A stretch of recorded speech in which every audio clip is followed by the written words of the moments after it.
여러분, 바드에 새로운 기능이 생겼습니다. 이야기 안 드릴 수가 없어서 잠깐 정리를 해보려고 합니다. 같이 보도록 할게요.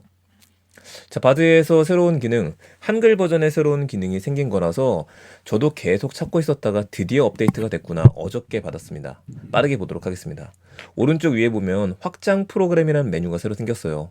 확장 프로그램, 뭔가를 설치해서 쓴다는 얘기인데 바드 확장 프로그램을 통해서 한 곳에서 정보를 얻어보세요 라고 써있죠. 그럼 가능한 일들이 개인적인 업무도 가능하다 라는 얘기도 나왔고요. 확장 프로그램을 통해서 설정 중지도 가능하다는 얘기가 나왔는데 일단 기본적으로는 구글 지도 연동이 가능하고 항공편 검색이 가능하고 가격 비교 가능하다는 얘기가 있죠. 자, 유튜브도 연동이 되고 그리고 호텔도 검색된다라는 얘기가 써 있습니다. 안 써볼 수가 없겠죠. 이렇게 네 가지는 자동으로 설정이 되어져 있는데 마지막 워크스페이스에 대한 부분이 남아있어요. 지메일과 드라이브 문서, 여러분들께서 워크스페이스에 작성했던 수많은 문서나 드라이브, 개인적인 정보들까지 들어가서 가지고 오겠다라고 하는 얘기가 됩니다. 그래서 이거 쓸까 말까 고민이 많이 되긴 하는데 우선은 앞에 있는 것부터 먼저 보도록 할게요. 자, 새 채팅에 들어가서 제가 항공권 검색을 물어볼 건데 여기서는 어떤 거를 쓰겠다, 업데이트 하실 필요나 뭔가를 누를 필요는 전혀 없습니다. 그냥 바로 입력만 하시면 돼요. 이렇게 해보도록 하겠습니다. 12월 26일에서 12월 31일까지 가오슝 여행을 가려고 해. 인천공항에서 출발서 왕복이야. 제일 저렴한 항공권을 찾아줘. 이렇게 해볼게요. 그리고 확인하기 버튼, 엔터 버튼을 누르게 되면은 기다리면 이제 바드가 고민을 하기 시작하는데 좋은 게 나왔죠? 구글 항공편 검색이라고 나왔습니다. 그리고 쭉 나오는데 내용이 나왔어요. 바드가 언제나 옳은 건 아닙니다. 근데 굉장히 빠르게 지금 만들어줬거든요. 가장 저렴한 항공권이 동방항공이라고 얘기입니다. 국제공항에서 출발을 하는데 총 비용은 31만 7,900원이라고 하네요. 굉장히 저렴하네요. 이번에는 오후 4시에 출발하는 거고 경유를 근데 2회나 해요. 경유 2회는 안 되겠죠. 그래도 직항을 보게 되면은 타이완 것도 괜찮습니다. 44만 원부터니까 꽤 저렴한 금액으로 나오게 됐어요. 이게 정말 가능한 걸까? 타이완 항공편 눌러보겠습니다. 자, 누르게 되면 페이지가 넘어가게 되면서 여기서 다시 뜨는 거를 보여주게 되는데 확실히 2회를 빼고 나서는 지금 타이거 항공 타이완이 제일 저렴한 걸로 나오네요. 이 정도면은 문제 없을 것 같은데요. 44만 원 정도. 선택. 좌석 공간이 평균보다 좁다라든지 야간이라는 내용도 나왔어요. 자, 근데 지네어가 있네요. 지네어 같은 게 65만 원이다. 나쁘지 않습니다. 이렇게 보여주게 되는 것들은. 자, 항공권을 검색했으니까 이제 다른 것도 시켜봐야겠죠. 같은 일정으로 호텔을 검색해줘. 자, 이렇게 호텔을 검색해줘 라고 요 정보만 줄 거예요. 그리고 기다릴 겁니다. 물론 조금 더 들어가게 된다고 한다면 몇 명이 투숙할 건지 조식이 되는 호텔인지 다양한 게 있어야 될 텐데 지금 바로 확인해 주는 게 나왔네요. 근데 좀 이상하죠? 이비스 엠버서드 수원을 검색해 줬어요. 얼레이 호텔을 검색해 줬습니다. 가오슝에서 볼 수 있는 호텔로 이비스 엠버터 수원? 조금 이상한데요. 얘를 눌러보게 되면은 당연한 얘기겠지만 이거 수원이잖아요. 수원시 팔달구에 있는 가오슝에 묵어야 될 것 같습니다. 얼레이 호텔은 제대로 나왔는지 눌러보도록 하죠. 이건 용인에 있는 거를 추천을 해줬네요. 그러면 이거는 아직까지 정말 완벽하지 않구나 라고 생각할 수 있겠습니다. 호텔 정보가 틀렸는데 다시 읽을 것 같아요. 호텔 정보가 틀렸어. 가오슝 지역으로 다시 찾아줘. 얘기를 해보면 과연 찾아주는지 보겠습니다. 전 정말 놀라운 게 속도 때문에 그래요. 검색해서 찾는 게 생각보다 빠른 속도다. 이제 좀 제대로 나오는 것 같습니다. 2번씩 시켜야겠습니다. 얘한테 시키니까 이런 식으로 쭉 나왔네요. 4만 원이면 굉장히 저렴한데요. 4성급 호텔인데도 불구하고 이 호텔을 가오슝 공항에서 가까운 순으로 재정리해줘. 이것도 되는지 봐보죠. 여기서 예약까지 될지는 모르겠습니다. 지금 내년에 화두 중에 하나가 항공 그리고 여행 이런 쪽에 플래닝 기능들이 들어가는 것들이 화두가 되고 있어요. 이거를 인공지능이 모든 것들을 하게 된다라고 한다면 여행업도 많이 바뀌게 될 거라는 생각이 듭니다. 5분 거리라는 얘기가 나왔는데 아까 전에 우리 들어가 있는 거 봤었죠? 거리가 지도로 보는 게 가능하니까 그러면은 지도로 표시해줘 라고 이야기를 하게 되면 이것까지 받아들이는지 보겠습니다. 구글맵 확인이 가능하다는 거 우리가 확인했으니까요. 자, 구글 지도 지금 실행이 됐죠. 현재 위치를 찾을 수 없대요.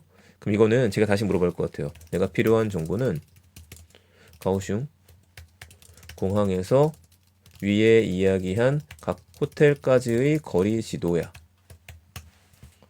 이렇게 얘기하면 왠지 다시 찾을 것 같은데 뭐 아직 완벽하지 않으니까 제대로 입력이 안 됐을 수도 있을 것 같습니다. 근데 인내심을 가지고 기다려보죠. 구글 지도를 검색하고 난 다음에 데이터를 이거 왠지 될 것 같은데요? 기다려봅니다. 자, 거리 지도를 지금 표시를 해줬는데 쿼리는 실패했습니다. 사용하지 않고 다시 시도해보게 했으니까 얘를 누르게 되면 다시 또 알려주게 될 것 같아요. 어쨌든 아직 완벽하진 않지만은 여러분들이 질문한 대로 답변을 해주고 여기까지가 해결이 됐으니까 왠지 영어로 질문하게 되면 조금 더 정확한 데이터를 받을 수 있을 것 같다라는 생각도 드네요. 자, 확장 프로그램 저희가 두 가지를 선택했습니다. 항공편 확인해봤고요. 호텔에 이야기해봤어요. 동영상을 탐색하고 정보를 얻으라고 하니까 이제 제가 조금 실망했었던 거기는 한데 이번엔 제대로 하는지 확인해보도록 하겠습니다. 유튜브 영상 중 일상 IT에 대해서 알려줘 라고 이야기를 해볼게요. 저희 채널 이름이죠. 일상 IT를 유튜브로 검색해서 과연 제대로 된 결과를 뽑아낼 수 있는지 보니까 그러네요. 정확히 나왔습니다. 최근 업로드된 영상까지 해서 확인을 하고 특징까지 보여줬어요. 이제는 조금 더 바꿔보도록 하겠습니다. 테슬라 구매에 대해 도움을 받을 수 있는 한국 유튜브 영상을 찾아줘. 좀 더 구체적으로 얘기를 한번 해보죠. 우리 이것 때문에 골치 아프잖아요. 항상 유튜브 들어가서 검색해갖고 나한테 어울리는 거 찾는 것들. 자, 보니까 지금 미션 파파, 이프, 착각키 이런 것들을 좀 얘기를 해줬고 밑에 구매에 대한 것들까지도 한 번에 이야기해 줬습니다. 이게 대단한 이유가 뭐냐면요. 여기까지 알려주고 나면 여러분들의 취향에 따라서 몇 가지를 넣었을 때 이거를 확인해 줄 수 있다는 얘기가 돼요. 가격 재원의 비교 영상도 나왔죠. 그럼 또 안 좋은 걸 이야기하면요. 우리가 검색했을 때 얻어 걸리는 영상들이 있기는 되는데 이 얻어 걸려서 영상, 조회수가 나오는 것들은 이제 종말로 가게 될지도 모른다는 생각도 들게 됩니다. 무섭네요. 자, 여기까지 해서 유튜브 영상에 대한 확인까지 끝내봤습니다. 그럼 저희가 얘기했었던 확장 프로그램, 지도, 항공편, 유튜브, 호텔이 끝났고 마지막 워크스페이스를 한번 해볼 것 같습니다. 자, 워크스페이스 요청을 완료하기 위해서 연결을 해보도록 하겠습니다. 연결이 끝났습니다. 그럼 정보를 찾고 문서를 요약하고 정보를 분류할 수 있다고 이야기하니까 제 이메일에 있는 내용들 중에서 정보를 찾는 게 가능하다는 얘기가 되는 것 같아요. 자, 그러면 샘플이 나왔네요. 지호가 이메일에서 설악산 여행을 언제로 제안했는지 알려줘 라고 이야기했는데 저는 여기다가 스팸이 될 것 같기는 한데 이렇게 한번 해보도록 하겠습니다. 예를 들어서 호텔스닷컴도 있고 아고다에서 보낸 이메일을 2023년 보낸 이메일을 알려줘 라고 한번 해보죠. 이게 동의 얻는 절차가 한 번에 있을 줄 알았는데 그거 없이 바로 동의가 들어갔어요. 제 이메일에 접속이 지금 가능하다는 얘기가 되는 겁니다. 인공지능이. 그 이메일에 안 준 이메일 양이 엄청나겠죠. 그걸 인공지능이 지금 보고 나서 쭉 가지고 왔네요. 아무튼 보낸 이메일이 이런 것들이 있다라고 이야기를 하네요. 제목 이면한다. 제 이메일을 확인한 건 아닌 것 같기는 한데 12월 나에게 보낸 이메일을 검색해줘. 아고다에서 자, 이렇게 다시 한번 해보겠습니다.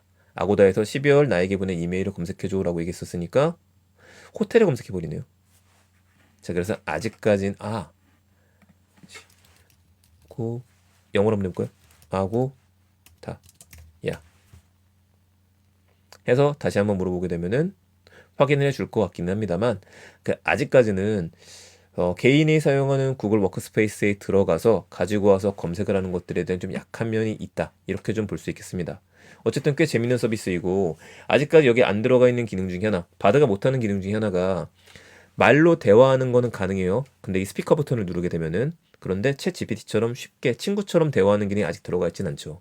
여기까지 되게 된다면 영화 허에서 나왔던 설치를 해버렸으니까 워크스페이스예요. 저에 대한 모든 것들을 검색해서 얘가 갖고 있고 저랑 대화를 나눈다면 저보다 저에 대해 더 잘 아는 인공지능이 탄생하게 될지도 모르겠습니다. 약간의 두려움을 가지고 잠깐 테스트를 해봤고요. 아직까지는 그래도 인간이 하는 게 정확하다. 근데 내년이 되면 모르겠다. 여러분 항공편 검색, 호텔 검색, 유튜브 검색에 도움 받으셨으면 좋겠습니다.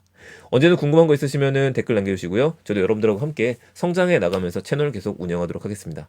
즐거운 시간 되세요. 다음에 뵙겠습니다. 일상 IT였습니다. 구독 안 누르신 분들은 꼭 구독과 좋아요 부탁드리겠습니다.